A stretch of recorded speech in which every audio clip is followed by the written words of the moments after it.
Welcome back, friends, to Build a Lot Acres. I have a lot of scars. No, literally, I have a lot of scars.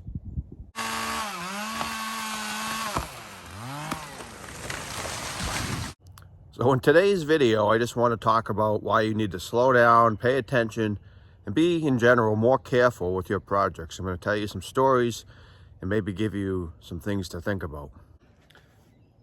So growing up, I guess you could say I was a bit of a wild man. I was constantly doing stupid things, getting hurt, and I have a lot of stitches and scars over the years. Multiple scars on my face, under my lip, my chin, next to my eye, a couple up on my head, and then other places on my body. But the point is, I've never been much of a careful person. And I'm always in a hurry. I try to get things done quickly, I guess efficiently in my mind, but other people might think it's not being efficient, because if you get hurt and you have to stop and go to the hospital, obviously that's probably not the best idea.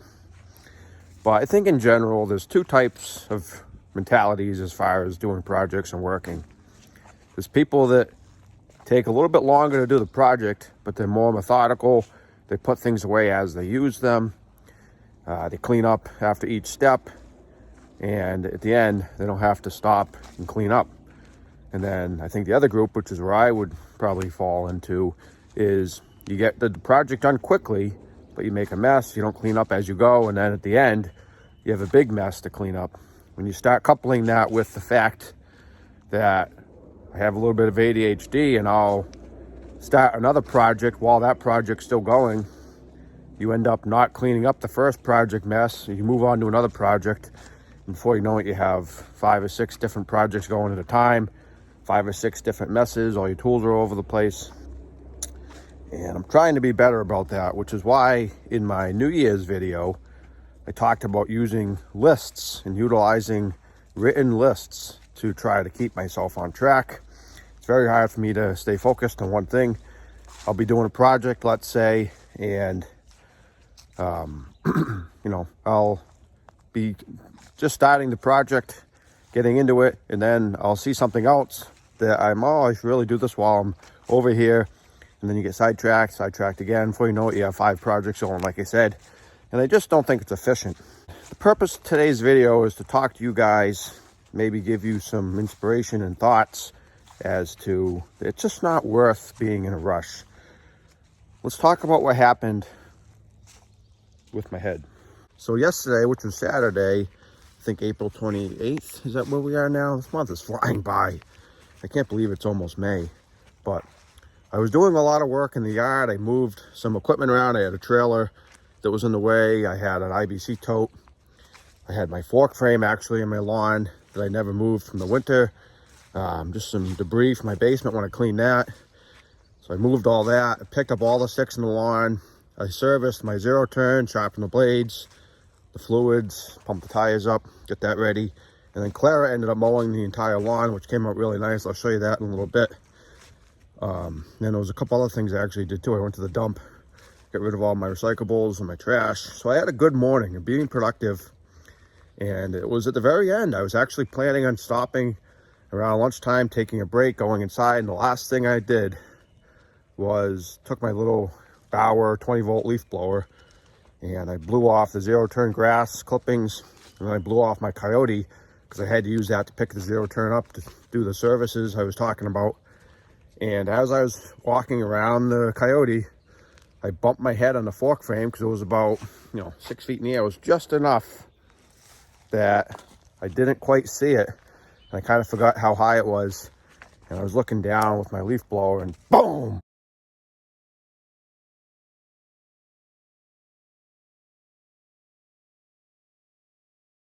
So after I grabbed my head, I saw that there was just blood everywhere, just squirting everywhere, and I knew, this wasn't good at all. So I ran inside, told my wife, hey, we gotta go to the hospital.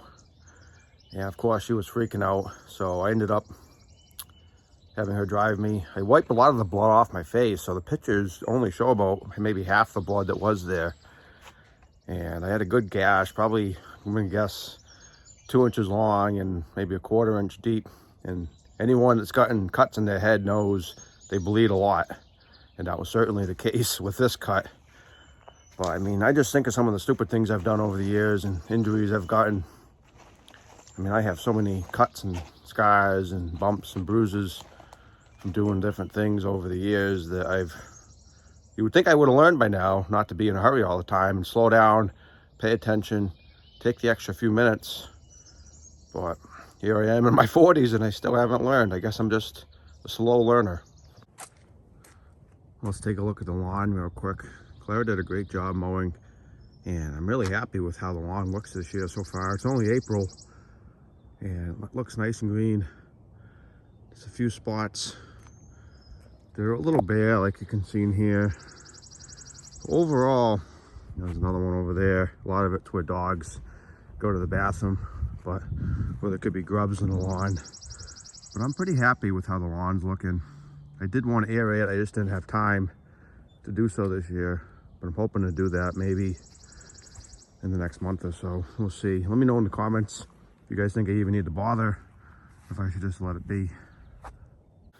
So I try to have takeaways in my videos and things for people to think about. Let me slowly back up to the military trailer here, see if I can do it without bumping anything. This trailer is bigger than it looks from a distance. It's about 6.5 feet tall. It's a big trailer. If you want to see this trailer in action, please click here.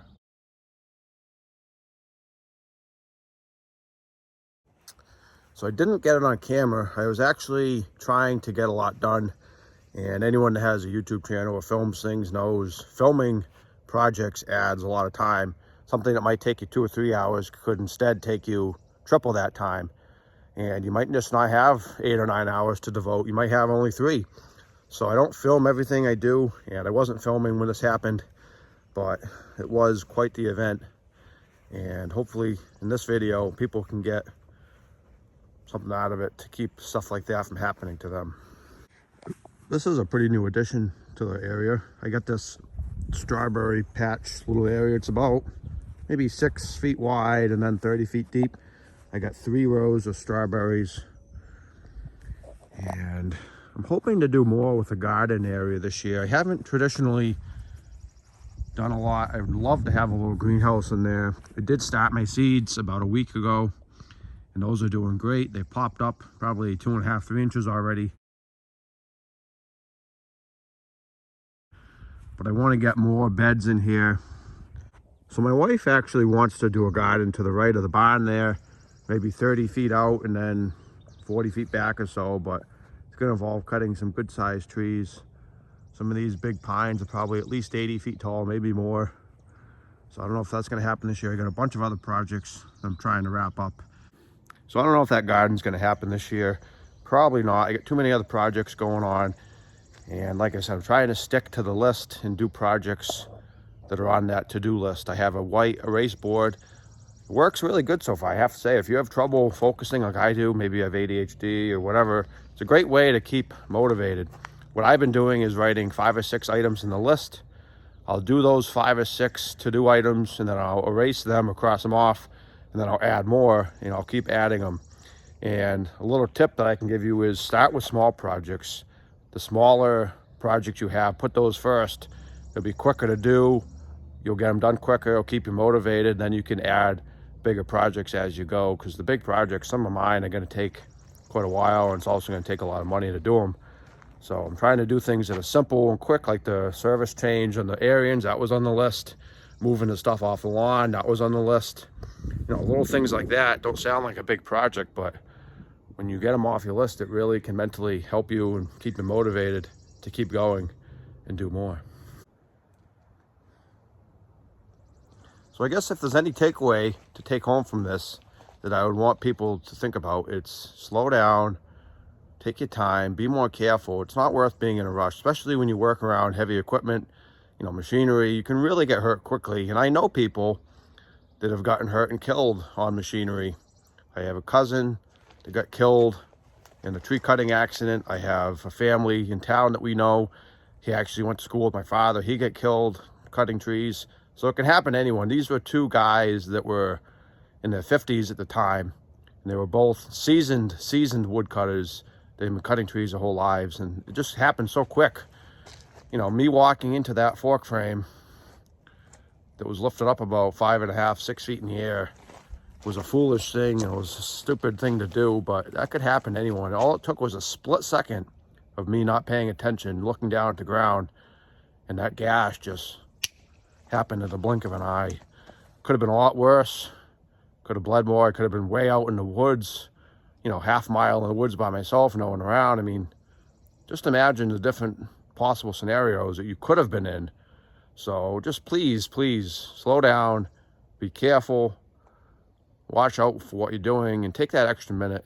And also have a first aid kit nearby. I think that's real important. And have a cell phone or something nearby that you can call 911. You can call a significant other or someone close to you that can come out and, you know, help you if they need to. So I hope you guys got something out of this video. Hopefully my scar heals nicely. Maybe I can come up with a nice, cool story about how it happened. I'm thinking maybe a bar fight and I fought off 5 thugs. Let me know in the comments what you think my story should be, and I'll see you next time.